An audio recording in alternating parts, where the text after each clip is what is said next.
আজকে একটু অন্যরকম করে গরুর মাংস রাঁধা যাক। চলুন বন্ধুরা দেখা যাক। প্রথমে গরুর মাংসটা ধুয়ে তারপরে পেঁয়াজ দিয়ে দিলাম, তারপরে এটা জিরা বাটা, তারপর ধনে বাটা, আদা রসুন বাটা সব কিছু দিয়ে সুন্দর করে মাখিয়ে ঝাঁকিয়ে রেখে ম্যারিনেট করে আজকে রান্না করব। দেখি তো এইভাবে রান্না করে কীরকম স্বাদ হয়। এইভাবে রান্না করলে কিন্তু অনেক স্বাদ হয়, আমি দেখছি একজনের।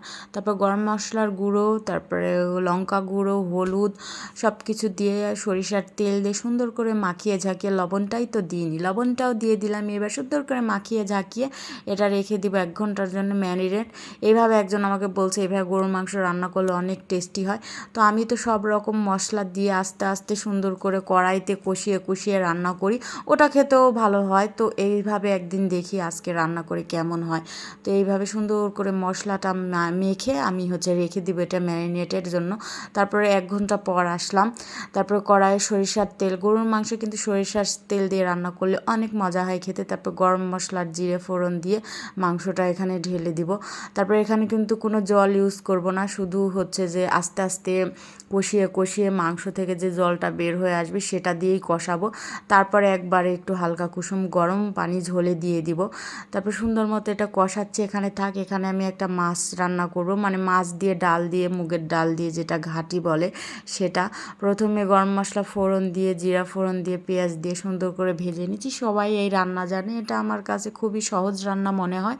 আর ডাল দিয়ে যে কোনো কিছু রান্না করলে আমার অনেক ভালো লাগে। জিরা বাটা আর ধনে বাটা দিয়ে দিলাম, তারপর একটু জল দিয়ে দিলাম, তারপরে লঙ্কা গুঁড়ো, হলুদ গুঁড়ো, লবণ সব কিছু পরিমাণ মতো দিয়ে আমি ভুলে গেছি আদা রসুন বাটা দিতে, পরে আদা রসুন বাটাটা অ্যাড করে দিলাম। তারপরে দিয়ে দিলাম মাছ, এটা কিন্তু মোর বাপের বাড়ির মাছ, এই জন্য এটা বেশি স্বাদ হবে। বাপের বাড়ির জিনিসের স্বাদটা একটু বেশি হয়।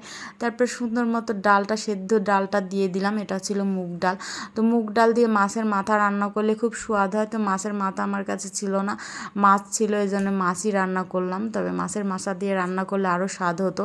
এমনিতেও অনেক স্বাদ হয়েছে, গোটা রসুনও দিয়ে দিয়েছিলাম ডাল সেদ্ধর সময়। তারপর সুন্দর মতো ওটা কষতে থাক। আর এইদিকে আমার কিন্তু মাংস কষা হয়ে গেছে, তেল উঠে আসছে উপরে। এবার হালকা কুসুম গরম পানি দিয়ে এটা লো আঁচে রেখে দিব।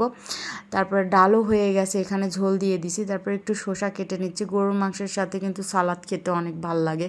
তো টমেটো আর গাজর কেটে নিব। এই দেখো আমার ভাইয়ের মেয়ে কিন্তু এখানে এসে দাঁড়িয়েছিল, বলছে ফুপি আমাকে গাজর দাও, টমেটো দাও। ও কিন্তু একটা করে গাজর কেটে যদি আমি দিই খাবে না, বলবে একটা দিলে না কেন, কেটে দিলে কেন। কেটে দিলে ভাবে যে একটা দিইনি, মানে অর্ধেক দিয়েছি। আর একটা যখন গোটা দিব তখন ভাবে গোটাই দিয়েছি। দুইটাও যদি কেটে দিই তাও বলবে একটা দাওনি তুমি। তো সবগুলো কেটে দিচ্ছিলাম, তারপরে কেটে নিচ্ছিলাম। তারপরে কেটে নিলাম লেবুও কেটে নিলাম। তারপরে জমিয়ে খাবো, এই জন্য সব কিছু কেটে একদম রেডি করে রাখছি, কারণ আমার বাসায় মা আসছে। তারপরে এদিকে কিন্তু আমার ফাইনাল টাচ দেওয়ার জন্য ডালে চলে আসছি। ফাইনাল টাচ সেটা আমার স্পেশাল সিক্রেট গরম মশলা গুঁড়ো দিয়ে দিলাম, এখানে গরুর মাংসতেও দিয়ে দিব এটা। তারপরে সুন্দর করে নামিয়ে খাবো। তো আজকে এই পর্যন্তই ভিডিও, সবাই ভালো থাকো, আল্লাহ হাফেজ।